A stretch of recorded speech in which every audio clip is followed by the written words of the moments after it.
மனிதனாக பிறந்த ஒவ்வொருவனும் அள்ளி அள்ளி பருக வேண்டிய அமிர்தமடாது. ஒரு ஸ்கிரிப்டாகவே நீங்கள் எடுத்த உடனே கரெக்டாக பிழை இல்லாமல் எழுதிட முடியாது. நம்ம ஒரு வெர்ஷன் எழுதுவோம், ஏன்னா அந்த வெர்ஷனே அவங்க எத்தனை தடவை திருத்திருப்பாங்க நமக்கு தெரியாது. நம்ம இப்போ தான் அட்டம் பண்ணுறோன்னா, புதுசாக ட்ரை பண்ணுறோன்னா நிறைய வெர்ஷன். அன்றைக்கி கூட யாரோ கேட்டாங்க, நான் சொன்னேன் ஒரு 20 தடவை எழுது, ஒரு தடவை எழுது, அது 20 தடவை கரெக்ட் பண்ணு, மாய்ச்சல் பார்க்காதீங்க. அதாவது ரொம்ப ஈஸியாக கை வச்சோன்னா டைப் பண்ணோன்னே அப்படியே அருவியாக கொட்டிடும் கதை, அப்படின்லாம் கிடையாது. நீங்கள் எழுதுங்க, ஃபஸ்ட்டு மனசுக்குள்ளே இருக்கிறத ஃபஸ்ட்டு ஒரு ஆர்டர் பண்ணி எழுதுங்க. எழுதும்போது உங்களுக்கு நிறைய டவுட் வரும், அது நீங்களே யோசித்து ஒரு கிளாரிட்டிக்கு வருவீங்க. ஃபுல்லாக எழுதி முடித்ததுக்கப்புறம் அது ஒரு கேப் விட்டு ஒரு வாரம் கழித்து திரும்ப நீங்கள் படிங்க. அல்லது நீங்கள் வேறு 2-3 நண்பர்கள்ட்ட நம்பிக்கை இருந்ததுன்னா அவங்கள்ட்ட கொடுத்து அவங்க ஒப்பீனியனையும் கேளுங்க. அப்புறம் நீங்களும் கொஞ்சம் கேப் விட்டு படிச்சுட்டு படிக்கும்போது உங்களுக்கு தெரியும், ஐயோ இவ்வளோ தப்பு போய் பண்ணிட்டேனே. ஒரு வாரம் விட்டு நம்ம எழுதுனதை பார்க்கும்போது தவறுகள்லாம் கண்ணில் படும். அப்போ இதெல்லாம் எப்படி சரி பண்ணுறதுன்றதும் யோசனை மைண்டில் ஓடும். இது ஒரு ப்ராசஸ். அதாவது இப்போ ஒரு பெரிய ரைட்டர் வந்து தொட்டோன்னா கடற்கடன்னு எழுதிடுவார். ஏன்னா அவருக்கு ஒரு கதை எங்கேயாவது ஸ்டக் ஆச்சுன்னா அதை எப்படி சரி பண்ணுறதுன்னு தெரியும். இப்போ ஒரு சுஜாதா மாதிரி பழைய சுஜாதா ரைட்டர்லாம் ஒரு கான்செப்ட் சொன்னிங்கன்னா கடற்கடன்னு ஒரு 3 நாளில் கூட முழு படத்தோட ஸ்கிரிப்ட் எழுதி கொடுத்துருவாங்க. அந்த கதை ஒரு டைரக்டர் யோசிச்சு சொல்லுவார், அதை அவங்க ஒரு 3 நாளில் கூட ஃபுல் டைலாகோடு எழுதி கொடுத்துருவாங்க. எல்லா லாஜிக் எல்லாத்தையும் கரெக்ட் பண்ணி பக்காவாக பண்ணி கொடுத்துருவாங்க. ஸோ அவங்களுக்கு வந்து எழுதி பழக்கம் இருக்குது. இப்போ உங்களோட பிரச்சனை என்னென்னா, உங்களுக்கு கதை பண்ண திறமை இல்லாமல் கிடையாது, எழுதி பழக்கம் இல்லை. ஸோ நல்ல ரைட்டர்ஸுக்கு வந்து எழுதி பழக்கம், கேரக்டர்ஸை டக்குன்னு உள்ளே கொண்டு வந்துடலாம். இந்த சம்பவத்தை இப்படி பண்ண முடியாவது ஒரு சிக்கல் இருக்குன்னா அதை எப்படி சரி பண்ணுறதுன்னு அவங்களுக்கு தெரியும். ஏன்னா அவங்க நிறைய கதை எழுதியிருப்பாங்க, நிறைய கேரக்டர்ஸ் எழுதியிருப்பாங்க. ஸோ இதை வந்து யோசிக்கும் போதே இந்த ப்ராப்ளம் சால்விங் வந்துகிட்டே இருக்கும் அவங்களுக்கு. இந்த சீனை இப்படி பண்ணுறதுக்கு பதிலாக இப்படி ஆரம்பித்தோம்னா இந்த கேள்வியே வராமல் இப்படி போயிடும், அல்லது இந்த கேள்விக்கு இப்படி ஒரு பதில் சொன்னால் இப்படி ஒரு ஆன்சர் வந்துடும், இது லாஜிக் கரெக்ட் ஆகிடும். அப்புறம் இதை எப்படி சுவாரஸ்யப்படுத்துறது, இந்த சீன் வந்து கொஞ்சம் டல்லாகிற மாதிரி இருக்குது, அப்போ இது இப்படி வேண்டாம், இதை கொஞ்சம் சுவாரஸ்யமாக எப்படி சொல்லலாம் அப்படின்னு ரைட்டருக்கு மூளை ஓடிக்கிட்டே இருக்கும். இப்போ சுஜாதா மாதிரி ரைட்டர்லாம் சினிமாவில் சக்ஸஸ் ஆனதுக்கு காரணமே அவங்க தொடர்கதை எழுதினவங்க. தொடர்கதையில் வந்து ஒவ்வொரு வாரம் ஒரு எபிசோடு, அதை வந்து சுவாரஸ்யமாக இல்லைன்னா அவங்க படிக்க மாட்டாங்கங்கிறதுனால அவங்க அதை சுவாரஸ்யப்படுத்திக்கிட்டே இருப்பாங்க. ஸோ அது வந்து அவங்களுக்கு படமே வந்து உனக்கு தொய்வு இருக்கக்கூடாதுங்கிறது தானே. இப்போ சினிமாவில் ஒரு சீன் எங்கேயாவது டல்லாகிற மாதிரி இருந்தால் இவங்களே அதை சரி பண்ணி தொய்வு இல்லாமல் கதையை நல்லா சுவாரஸ்யமாகவே மாற்றி கொடுத்துருவாங்க. ஆனால் மெயின் ரீசன் அவங்களுக்கு எழுதி பழக்கத்தில் இப்போ நீ வந்து உன் கதை வந்து உனக்கே சுவாரஸ்யமாக இல்லை, நல்லா வரலையே அப்படின்னு தோணுது இல்லையா. அது நல்லா இல்லைன்னா அது எது நல்லா இல்லை, ஏன் நல்லா இல்லை, அது எப்படி என்ன பண்ணால் சரியாகும் இப்படின்றது வந்து ஒரு ப்ராப்ளம் சால்விங். இது சொல்லணுன்னா கரெக்டாக இது வந்து நிறைய எழுதி பழக்கமான ஒரு ரைட்டருக்கு வந்து அப்படி வந்துடும், ஈஸியாக வரும், எழுத வந்துடும். இதே இப்போ டைரக்டருக்கு வந்து ஷூட்டிங் ஸ்பாட்டில் ஒரு இஷ்யூ இருக்குன்னா படம் நிறைய ஒர்க் பண்ணி அசிஸ்டன்ட் டைரக்டராகவும் டைரக்டராகவும் நான்லாம் டெலிவிஷனில் நிறைய எபிசோட்ஸ் எடுத்திருக்கேன். படமாக நான் 5வது படம் பண்ணிகிட்ருக்கேன். டெலிவிஷன் எனக்கு நிறைய எடுத்துகிட்டே ஒரு நாள் ஃபுல்லாக எடுத்துகிட்ருப்போம். அதனால் ஒரு ப்ராப்ளம் இது இல்லை சார் அப்படின்னா அது இல்லையா, அப்போ என்ன பண்ணலாம், இவர் வரல சார், அவர் வரலையா, அப்போ என்ன பண்ணலாம், ஐயோ வெயில் அடிக்கணும்னு நினச்சா மழை பெய்யுதா, இப்போ மழை பெய்யுதா, இப்போ என்ன பண்ணலாம், அல்லது இதை எடுத்துகிட்டு வரல, ஒரு ப்ராப்பர்ட்டி மிஸ்ஸிங், என்ன பண்ணலாம். ஸோ அது ப்ராப்ளம் சால்விங் இருக்கு இல்லையா. அது ஏன் டக்குன்னு நான் சொல்கிறேன்னா, எனக்கு அவ்வளோ வருஷம் நான் தொடர்ந்து ஒர்க் பண்ணிகிட்டே இருந்ததுனால ப்ராப்ளம் சால்விங் மைண்டு ஆட்டோமேட்டிக்காக நான் யோசிக்கலாம், இதுக்குன்னு மெனக்கடலாம் மாட்டேன். அவர் பிரச்சனையை பாதி சொல்லிகிட்டு இருக்கும்போதே எனக்கு சொல்யூஷன் மைண்டில் ஓடிடும். ஓகே இது இல்லைன்றான், இது பிரச்சனை சரி, அதுக்கு காரணம்லாம் ரிசர்ச் பண்ணவே மாட்டேன். அதனால இதனால அவரை கூப்பிடு, அதை திட்டுறது, இதே பண்ணல, அதெல்லாம் தோணாது. எனக்கு கடற்கடன்னு அதுக்கு பதில் மைண்டில் ஓடிடும். இந்த வேகம் வந்து எப்படி வருதுன்னா பழக்கத்தினால.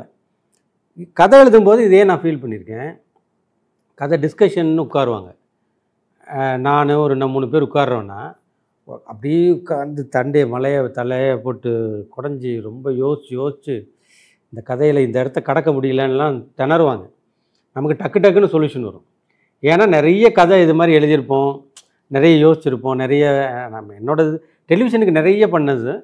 படமும் வந்து நான் எடுத்த படம் தான் 4 படம் முடிச்சிருந்தே தவிர எடுக்காத படங்கள் எத்தனையோ படங்கள் இருக்குது, எத்தனையோ கதைகள், பவுண்ட் ஸ்கிரிப்ட்லாம் பண்ண கதைகள், எத்தனையோ கதைகள் இருக்குது.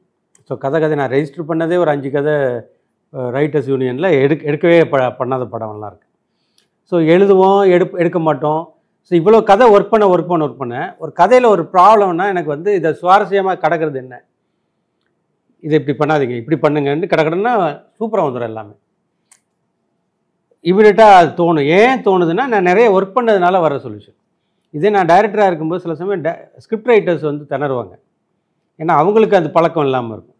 இப்போ நம்ம டக்குன்னு இது இப்படி வேண்டாம், இப்படி பண்ணால் இது அடுத்தடுத்து சுவாரஸ்யமாயிரும் பாருங்க அப்படின்னா, அவங்களுக்கு ஆமாங்க, இது முழுக்க என்னோடய பழக்கம். நான் அவங்கள விட நான் திறமையாக இருக்கேன்னு அர்த்தம் இல்லை, நான் நிறைய ஒர்க் பண்ணியிருக்கேன்னு அர்த்தம். அதனால் நான் என்ன சொல்லுவேன்னா, கதை பண்ணணும்னு நினைக்கிறவங்க நிறைய வாசிங்க, நிறைய படம் பாருங்கள், நிறைய இது பண்ணுங்கன்றது என்னென்னா, இந்த சொல்யூஷனுக்கெல்லாம் ஐடியாஸ் அங்கேருந்து கிடைக்கும். நிறைய பார்த்துருப்போம் இல்லையா, நிறைய கதைகளில் இன்வால்வ் ஆகிருப்போம். அதே மாதிரி மற்றவங்களோட கதைகளில் நிறைய கான்ட்ரிபியூட் பண்ணுங்கள். இன்றைக்கி என்ன நடக்குதுன்னா, பசங்கள்லாம் தனித்தனியாக தீவாக பண்ணுறாங்க. சேர்ந்து ஒர்க் பண்ணும்போது என்னென்னா, இப்படி ஒரு சிக்கல் இந்த கதையில் வரும்போது அதுக்கு என்ன சொல்யூஷன் பண்ணீங்கன்ற எக்ஸ்பீரியன்ஸ் உங்களுக்கு தனியாக கை கொடுக்கும். இன்னொருத்தரோட கதையில் நீங்கள் ஒர்க் பண்ணும்போது கூட இருக்கீங்க, அதில் ஒரு சீனை வைக்கிறதுக்கு 10 சீன் பேசியிருப்பாங்க. ஒரு பிரச்சனையை எப்படி சொல்லலாமா, இல்லை இப்படி சொல்லலாமான்னு ஒரு 10 விதமாக பேசியிருப்போம். 10மே உங்கள் மைண்டில் ஒரு அனுபவமாக மாறிடும். ஒரு கதை இப்படிலாம் கொண்டு போகலாம், இப்படி போனால் அப்போ எப்படின்னா ஆகும், இப்படி போனால் அது எங்கே போய் முடியும், இது இப்படி போனால் எப்படி போய் முடியும்னு வருஷனாக பேசியிருப்பாங்க. இவ்வளோ பேசி மைண்டில் இருக்கிறதுனால அதில் ஒரு வருஷம் தான் படத்தில் வந்திருக்கும். மிச்சம் எல்லாமே உங்களுக்கு வந்து ஒரு ஒர்க் பண்ண எக்ஸ்பீரியன்ஸ் வந்துருச்சு. இப்போ நீங்கள் உங்களுக்கு கதைக்கு பண்ணும்போது வந்துக்கிட்டே இருக்கும், இது இப்படி போதா, அப்புறம் இப்படி பண்ணால் இப்படி போய் சேர்ந்துடும், நமக்கு எங்கே போய் சேரணுமோ அங்கே கொண்டு போய் சேர்க்குறதுக்கு லாஜிக் பண்ணணும், எமோஷனல் ரீசன் இருக்கணும், கேரக்டரோட க்ரோத் ஒரு எவால்வ் ஆகணும். ஸோ படமும் சுவாரஸ்யமாக இருக்கணும், படம் அடுத்த கட்டத்துக்கு நகரணும். கதை அப்படியே தேங்கி நின்றுச்சுன்னா போர் அடிக்கும். அப்படின்னு நமக்கு ஒரு இது, எப்போ இது ரொம்ப தேங்கி நிற்குது, நல்லா இல்லை, வேறு மாதிரி பண்ணலான்னு ஒரு ஐடியா நமக்கு எப்போ வருதுன்னா, நிறைய ஒர்க் பண்ணுவோம். அதனால தான் கொலாபரேஷன்ஸ் ரொம்ப முக்கியம். 2-3 பேர் சேர்ந்து ஒரு கதையில் உட்காந்து மாத கணக்கில் போராடி ஒரு வெர்ஷன் பண்ணிங்கன்னா அது ஒரு வெர்ஷன் ஃபைனல் ஆகும். ஆனால் ஒரு 10 வருஷம் நீங்கள் பேசியிருப்பீங்க அதிலே. அது எல்லாமே உங்களுக்கு தனித்தனியாக எல்லாருக்குமே அனுபவமாக மாறும். அவங்க கதைக்கு நான் ஏன் ஹெல்ப் பண்ணணும் அப்படிலாம் நினைக்கக்கூடாது. அதே மாதிரி அவங்க கதையை திருடுறது, இன்றைக்கெல்லாம் என்னென்னா இன்னொருத்தர் கதை சொல்கிறதுக்கே ஏன் பயப்படுறாங்கன்னா, அவங்க எடுத்துட்டாங்க, அந்த ஐடியாவை எடுத்துடுறாங்க, பண்ணிடுறாங்க. இந்த பிரச்சனைலாம் இருக்குது. அதெல்லாம் இருக்கக்கூடாது. கொலாபரேட் பண்ணி 2-3 பேர் சேர்ந்து எழுதுறது. நான் ஒரு வெர்ஷன் எழுதுகிறேன், நீ ஒரு வெர்ஷன் எழுது, 2ல் இருக்கிற பெஸ்ட்டு சீனை வச்சு ஒரு புது வெர்ஷனை க்ரியேட் பண்ணுவோம். இப்படிலாம் ஒர்க் பண்ண உங்களுக்கு வந்து 2 பேருக்குமே ஒரு அனுபவம் உருவாகும். அப்படி இல்லாமல் நானே தனியாக எனக்கு இந்த ஞானம் வந்துடாதா அப்படின்னா கஷ்டம். ஏன்னா ஒரு பெரிய டைரக்டர்கள், பெரிய ரைட்டர் கூட சொதப்பியிருக்காங்க, நான் தப்பான படங்கள் பண்ணியிருக்காங்க. அதனால் வந்து நிரந்தரமான இதில் எல்லாம் போராடி தான் உருவாக்குறாங்க. ஒரு வருஷனை யோசித்து இது பண்ணுறாங்க, அவ்வளோதான். சரி தப்பு, நமக்கு இது முடியாதெல்லாம் ஒன்றும் கிடையாது, ட்ரை பண்ணிகிட்டே இருக்கணும். இப்போ தான் ஆரம்பிச்சிருக்கீங்க நான் லீனியருக்கு இல்லையா, நான் லீனியர் உடனே உங்கள் கைக்கு வந்துடாது. இதில் வந்து இன்னும் இது சுவாரஸ்யமான படமாக மாறுறதுங்கிறது பெரிய வேலை. ஐடியாவாக முதல்ல உங்களுக்கு தோணிச்சுன்னா, அது உங்களுக்கு அந்த ஐடியா உங்களை இன்ஸ்பயர் பண்ணி நீங்கள் அதை எழுதி நிறைய எடிட் பண்ணி ஃபைனல் பண்ணி உங்களுக்கே ஒரு திருப்தி வந்தப்புறம் சிலர்கிட்ட காட்டி கொடுத்து, இந்த மாதிரி யார்கிட்டையாவது கொடுத்து கூட, அதாவது நான் லீனியர் பற்றி ஒரு ஐடியா இருக்குது அவங்ககிட்ட. அதனால் இப்போது சினிமாவை ப்ராப்பராக படிச்சுட்டு வரவங்களே ரொம்ப கம்மி. என்னோடய எக்ஸ்பீரியன்ஸில் எங்கேயுமே டைரக்ஷன் பற்றி யாருமே படிக்கல. இப்போ நீங்களே என்ன சொல்கிறீங்கன்னா, திரும்ப ஸ்கிரிப்டை தான் பேசுகிறீங்க. ஸ்கிரிப்டை விதவிதமாக எல்லாம் அதை கதை பேசுகிறது. ஊரில் எல்லாருமே கதையை பற்றி ஒப்பீனியன் சொல்லுவாங்க. நம்ம ஊரில் வந்து கிரிக்கெட்டை பற்றியும் கதையை பற்றி எல்லோரும் ஒப்பீனியன் சொல்லுவாங்க. அன்றைக்கி கூட இதை கூட சொன்னேன்னா, ஒரு கதை பண்ணினா அந்த கதையை தான் எல்லோரும் கை வைப்பாங்க. கேமராமேன்லேருந்து ஆர்ட் டைரக்டர்லேருந்து ஒரு நடிகர்லேருந்து ப்ரொடியூசர்லேருந்து எல்லாருமே வந்து கதையில் தான் ஒப்பீனியன் சொல்லிகிட்டே இருப்பாங்க. படத்தை எப்படி பண்ணுறதுன்னு அவங்களுக்கு தெரியாது. ஆனால் கதையை வந்து எனக்கு எல்லாம் தெரியும்னு நினைப்பாங்க. இது இப்படி பண்ணியிருக்கலாம், அப்படி பண்ணிருக்கலாம், கதையை மட்டுமே பேசிகிட்டே இருப்பாங்களே தவிர, ஆக்சுவலாக ஒரு டைரக்டருக்கு சில விஷயங்கள் இருக்குது. ஒரு படத்தை ஹோல்ட் பண்ணுறது, அதுக்கான வேலை பார்க்குறது, அதில் வந்து ஸ்கிரிப்டில் இருக்கிறதே கொஞ்சம் மீறி போவாங்க டைரக்டர். அங்கே தான் வந்து அந்த படமே தூக்கி தப்பும். அப்படியே ஸ்கிரிப்ட் இருக்கிறது அப்படியே டிட்டோவாக எடுக்கணும்னு கூட இல்லை. ஹாலிவுட்லேயே கூட ரொம்ப ரிஜிடான செட்டப் அங்கெல்லாம், அங்கே எழுதுனதை மாற்றவே மாட்டாங்க. ஆனால் அதுலேயே கூட ஒரு சின்னதாக மாற்றங்கள் பண்ணது எல்லாமே பயங்கரமாக ஒர்க் அவுட் ஆகிடும். ஸோ அதுவும் முக்கியம். ஸோ டைரக்டராக மாறுறதும் ரொம்ப டைரக்டராக இருந்து கதை யோசிச்சிங்கன்னா இப்போ உங்களுக்கு வந்து ஆடியன்ஸ் கூட கனெக்ட் ஆவீங்க. ரைட்டிங்கில் என்ன பிரச்சனைன்னு இன்றைக்கி எழுதுகிறவங்க எல்லாருக்குமே ஆடியன்ஸை மைண்டில் வச்சு எழுத மாட்டேங்கிறாங்க. ஒரு கதை நான் இந்த படம் பார்த்தேன், அந்த படம் மாதிரி இது இருக்கா, இவரை விட நான் நல்லா பண்ணேன், இப்படியே தான் பேசிகிட்டே இருப்பாங்களே தவிர ஆடியன்ஸுக்கு இந்த ஒரு படம் கொடுக்குறோம் நல்லா ஃபுல் என்டர்டெயின்மெண்ட்டாகவோ அல்லது சுவாரஸ்யமாகவோ அல்லது ஒரு அவங்கள யோசிக்க வைக்கக்கூடிய ஒரு சிந்தனை தூண்டக்கூடிய ஒரு விஷயத்தை வைக்கிறோன்னா ஆடியன்ஸுக்கு அது ரொம்ப என்கேஜாக அந்த கதையை சொல்லிட்டோமா அப்படின்ற கேள்வி தான் ரொம்ப முக்கியமானது இல்லையா? ஸோ ஆடியன்ஸ் மைண்டில் யாருக்கு வரும்னா டைரக்டருக்கு தான் முதல்ல வரும். ஏன்னா அவன் தான் படத்தை எடுத்து ஃபைனலாக ஆடியன்ஸை காட்ட போகிறான். அவனுக்கு தான் பயமாக இருக்கும், ஆடியன்ஸ் இது ஏற்றுப்பாங்களா இல்லையா அப்படின்றது. ரைட்டருக்கு அந்த பயம் இருக்காது, கேமராமேனுக்கு இருக்காது, மற்ற டெக்னீஷியன்ஸுக்கெல்லாம் இல்லாத பயம் வந்து டைரக்டருக்கு இருக்கும். ஏன்னா அது படம் வந்து ஃபைனலாக டைரக்டரோட படம் தான், ஒரு மீடியம், டைரக்டரோட மீடியம் தானே அது. ஸோ அந்த டைரக்டருக்கு அந்த ரெஸ்பான்சிபிலிட்டி இருக்கும். ஒவ்வொரு ஷாட் வைக்கும்போது அந்த தயக்கம் இருக்கும், இப்போ இது கரெக்டாக வந்துருமான்னு ஒரு தயக்கம் இருக்கும். ஸோ பயந்து வைப்பாங்க. இப்போ ராஜமௌலியெல்லாம் ஒரு இன்டர்வியூ இருக்கு இல்லையா, ரொம்ப ஃபேமஸான பாகுபலி பற்றி, அவர் வந்து இவ்வளோ 1000 பேர் அவளுக்கு மேக்கப் இது இவ்வளோ கலவரம் இருக்கும்போது அவருக்கு இருந்த பெரிய பயம் என்னென்னா ஒரு நாளைக்கு இத்தனை ஷாட்டு தான் அவர் ஃபிக்ஸ் பண்ணிட்டார். ஷாட்டு சீன்லாம் கிடையாது, இத்தனை ஷாட்டு தான் எடுக்க முடியும் அவரால். அவ்வளோ க்ரௌடு, அவ்வளோ கேமரா செட்டப்பு, அவ்வளோ செட்டப்போட காஸ்டியூம் பார்க்கணும், லைட் இப்போ எல்லாருக்கும் நல்லா ப்ராப்பராக இருக்கணும், இவ்வளோ இருக்குது. ஸோ இத்தனை ஷாட்டு தான் எடுக்க முடியும். இப்போ இந்த ஷாட்டில் இந்த ஒரு நாள் செலவு வந்து ஒரு பெரிய அமௌண்ட்டு அவங்களுக்கு. இதில் ஒவ்வொரு ஷாட்டுக்கும் அப்போது மணியாக கணக்கு போட்டேன்னா பெரிய பணம் அது. புரியுதல்ல நான் சொல்கிறது? இப்போ ஒரு நாளைக்கு அவனால் ஒரு 5 ஷாட்டு தான் எடுக்க முடியும்னா அந்த 5 ஷாட்டு வந்து அந்த ஒரு நாளோட செலவு இருக்கு இல்லையா, அவங்களுக்கு வந்து ஒரு 50 லட்ச ரூபா ஆகுதுன்னா ஒரு ஷாட்டுக்கும் 10 லட்ச ரூபா கணக்காகுது. ஸோ இப்போ நான் தேவையில்லாத ஒரு ஷாட்டு வச்சா அவருக்கு பயப்படுவார். இந்த ஷாட்டு படத்தில் நான் வைக்கலைன்னா 10 லட்ச ரூபா போச்சு. ஸோ இந்த சும்மா ஒரு ஷூட் பண்ணி இந்த ஷாட்டை நான் வேணான்னு தூக்கி போட்டேன் நான் எடிட்டில், பணம் போயிடும். ஸோ தேவை இருக்கிறது மட்டும்தான் எடுக்கணும். இன்னொன்று இது நல்லா இல்லைன்னு எடிட்டில் பார்த்துட்டு ஐயோ நல்லா எடுக்கலையேன்னு நினச்சிட்டாலும் போச்சு, இதை மிஸ்டேக் பண்ணாலும் போச்சு. ஸோ ஒவ்வொரு ஷாட்டையும் அவர், ஏன்னா அது எல்லாமே பணம். இன்றைக்கி பார்த்தா பெரிய பட்ஜெட் படம் பண்ணுறவங்க கண்ணாபண்ணு நிறைய எடுக்கிறாங்க, ஒரு 4 மணி நேரம் 5 மணி நேரம் படம் எடுத்து வச்சுட்டு அதை வச்சு பண்ணிகிட்ருக்காங்க. ஆக்சுவலாக பணம் வந்து விரயமாகிறதே வந்து ஃபைனல் படம் நம்ம பார்க்குற படத்தில் உள்ள செலவு வந்து கம்மி தான், வெளியில் நிறைய தேவையில்லாத செலவுகள்லாம் இருக்குது. ஸோ ஒவ்வொரு ஷாட் வைக்கிறதுக்கும் டைரக்டர் யோசிக்கிறார் இல்லையா. ஸோ அவருக்கு வந்து இது வந்து பிடிக்காதுன்றது தெரியும். இப்போ இந்த டயலாக் வைக்கணும், இந்த சீனில் வந்து இந்த லாஜிக் இடிக்குது, அதை சரி பண்ணிக்கலாம், அல்லது இந்த சீனை இப்படி சொல்லிட்டா நல்லா வந்துடும், அதெல்லாமே டைரக்டரோட இன்புட் ஒன்று இருக்குது. ஒரு ஸ்கிரிப்ட்லேயும் சொல்கிறேன், கதையாக அந்த இதுவும் சேர்ந்து கற்றுக்கிட்டு, அதான் நான் சொல்லுவேன் எப்போவுமே வந்து இங்கே ஃபைனலாக உங்களுக்கு டைரக்டர் ஆகிறது தான் நோக்கம்னா டைரக்ஷனை கற்றுக்குங்க. ஸ்கிரிப்ட் ரைட்டிங், அதில் வந்து ஸ்கிரிப்டோட ஸ்ட்ரக்சரோட பேசிக் ஸ்ட்ரக்சரை கற்றுக்கிட்டு டைரக்ஷன் கற்றுக்கிட்டு வாழ்க்கை அனுபவத்திலேருந்தோ இதிலேருந்தோ உங்களுக்கு வந்து சில கதைகளை எடுக்க முடியும். அல்லது தெளிவாக ஒரு நல்ல ரைட்டரை கூப்பிட்டு என்கிட்ட இப்படி ஒரு ஐடியா இருக்குது சார், இந்த ஐடியாவை எனக்கு வந்து ஒரு முழு படமாக மாற்றி கொடுங்க அப்படின்னு சொல்லிட்டு அந்த ரைட்டர் எழுதி கொடுத்துருவோம். இப்போ மணிரத்னம் வந்து ரோஜான்னு ஒரு படத்துக்கு ஒரு ஐடியா வச்சுருந்தார்.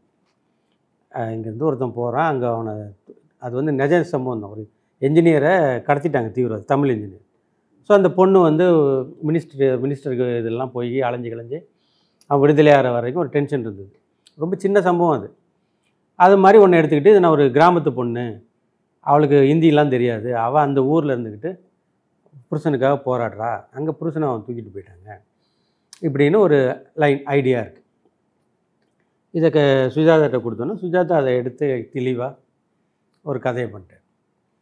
ஒரு இன்ட்ரெஸ்டிங் சுவாரஸ்யமான பிகினிங் டு எண்டு வந்து பக்காவாக பண்ணுறார். அவருக்கு தெரிஞ்சது சுஜாதாவோட ஏரியா வந்து கம்ப்யூட்டர். ஏன்னா அவர் வந்து கம்ப்யூட்டர் இன்ஜினியர், பெங்களூரில் கம்ப்யூட்டர் இன்ஜினியர் ஒர்க் பண்ணிகிட்டே தான் கதை எழுதிட்டு இருந்தார் ஆரம்பத்துலலாம். பாரத் எலக்ட்ரானிக்ஸ்னு ஒரு கம்பெனியில் ஒர்க் பண்ணார். ஸோ சுஜாதா வந்து அதே கம்ப்யூட்டர் இன்ஜினியர்னு வச்சிட்டார். அவருக்கு தெரிஞ்ச ஏரியா, அவன் கோடு எழுதுறவன். நான் காஷ்மீரில் போய் ஒரு படம் எடுத்தேன், சாலைன்னு ஒரு படம், ஃபுல் படம் நான் காஷ்மீரில் எடுத்தேன். அங்கே போய் பார்த்தா தெரியும் கம்ப்யூட்டருக்கு இந்த ஊருக்கு ஒரு சம்மந்தம் கிடையாது, காஷ்மீருக்கும். அவங்க இன்னும் பழைய காலத்தில் இருப்பானுங்க, அதாவது அப்படி வச்சுட்டாங்க இங்கே. ஸோ அதெல்லாம் பார்க்கும்போது ஒரு கம்ப்யூட்டர் இன்ஜினியர் எதுக்குடா காஷ்மீருக்கு போனான்ற கேள்வியெல்லாம் வரும். அவன் ஆக்சுவலாக மிலிட்ரிக்காக போன மாதிரி எழுதியிருப்பாங்க அந்த கதையில். மிலிட்ரியோட ஏதோ தீவிரவாதிகளோட கோடெல்லாம் ஏதோ இது பிரேக் பண்ணுறதுக்காக இவனை கூப்பிட்டு வந்தாங்க. அப்படி வச்சுட்டு அழகாக அது ஒரு கதையாக மாற்றி கொடுத்துட்டாரு. ஒரு ரைட்டர்கிட்ட கொடுத்துடலான்ற. இப்போது என்ன மாதிரி ஆட்கள்லாம் ஸ்கிரிப்ட் எழுத ரெடியாக இருந்தால் கூட ஏன் அதை முழு தொழிலாக எடுக்க பயமாக இருக்குன்னா, அதுக்கு ஒரு வருமானமான ஒரு செட்டப்பாகவே இங்கே மாறலை. ரைட்டருக்கு வந்து பணம் கொடுக்குறதுல எல்லாருக்கும் ஒரு இது இருக்குது. அதுதான் பிரச்சனை. சரி, நான் ஒரு ஐடியா பண்ணிட்டேன், இது இருக்குது கதைன்னு. ஆனால் இதை வந்து நீங்கள் டெவலப் பண்ணி ஒரு ஸ்க்ரீன் ப்ளேவாக நீங்கள் பண்ணுங்கள், அதுக்கான பேமெண்ட் நான் தரேன், ஆனால் எனக்கு திருப்தியாகிற வரைக்கும் நீங்கள் பண்ணி கொடுங்க. 2-3 வருஷம் நான் கேட்டால் இதை மாற்றங்கள் கேட்டால் பண்ணி கொடுங்கன்னு ஒரு ரைட்டரை வச்சு பண்ணிடலாம். இப்போ எப்படி பாலகுமாரன் சுஜாதா எல்லாம் தானே பெரிய ஹிட்டெல்லாம் கொடுத்தாங்க. இப்போ நாயகன் வந்து முழுக்க முழுக்க பாலகுமாரனோட கான்ட்ரிபியூஷன் இருக்குது. நாயகன் படத்தோட டைலாக் ரைட்டர் வந்து பாலகுமாரன் தான். ஸோ ரைட்டர் என்ன தான் பெரிய டைரக்டர் தான், ரைட்டர் ஒருத்தர் வச்சுக்கிறது தப்பு கிடையாது. நல்ல ரைட்டர்கிட்ட பே பண்ணி ஒரு பேமெண்ட்டை கொடுத்து வாங்கி ப்ரொடியூசர்கிட்ட பேசி வாங்கி கொடுத்து அந்த கதையை ஸ்ட்ராங் பண்ணிவிட்டால் படமாக அது மாறிடும். இது பண்ணுவோம். அதுவும் இங்கே ஒரு பிரச்சனை இருக்குது. எல்லாருமே அவங்களே எழுதணும்னு நினைக்கிறாங்க. பேசிக் ஸ்ட்ரக்சர் ஒன்று நீங்கள் பண்ணிக்கணும். உங்களுக்கு ஒரு ஐடியா இருக்கணும். நான் லீனியர்லாம் பண்ணுறீங்கன்னா அந்த பண்ணுற ஆளுக்கு வந்து முழு கன்விக்ஷன் இருக்கணும். நம்ம சொல்ல வர கதை தேவை தான், இந்த கதை எப்படி நான் லீனியர் சொன்னால் நல்லாயிருக்கும். ஸோ அந்த ஃபார்மேட் வந்து உடனே கைக்கு வந்துடுது. எழுத ஒர்க் பண்ண யோசிக்க அவன் நமக்கு ஒரு மாதிரி அது செட் ஆகி வரும். ஸோ எடுத்த உடனே பண்ணிடணும்னு நினைக்கக்கூடாது. ஆனால் தலைக்காமல் ஒர்க் பண்ணணும். ரொம்ப ஹார்ட் ஒர்க்கு, ரொம்ப பண்ணிக்கிட்டே இருக்கணும். கஷ்டமாக இருக்கும். எழுதிட்டு இருக்கும்போது என்னடா இது நமக்கு அன்ஃபிட்டாக, நமக்கு வந்து சிந்தனை வரலையே, நம்ம மாதிரி சக்காரமேன்று தோணும். ஆனால் அது எல்லா ரைட்டருக்கும் உள்ளது தான். பயிற்சி இல்லாதனால உள்ளது தானே தவிர நம்மளோட குறை இல்லை. நம்ம நிறைய பயிற்சியாக எக்ஸ்பீரியன்ஸ் வந்து உங்களை கைட் பண்ணிகிட்டே இருக்கும். மறக்காமல் சப்ஸ்கிரைப் பண்ணிடுங்க.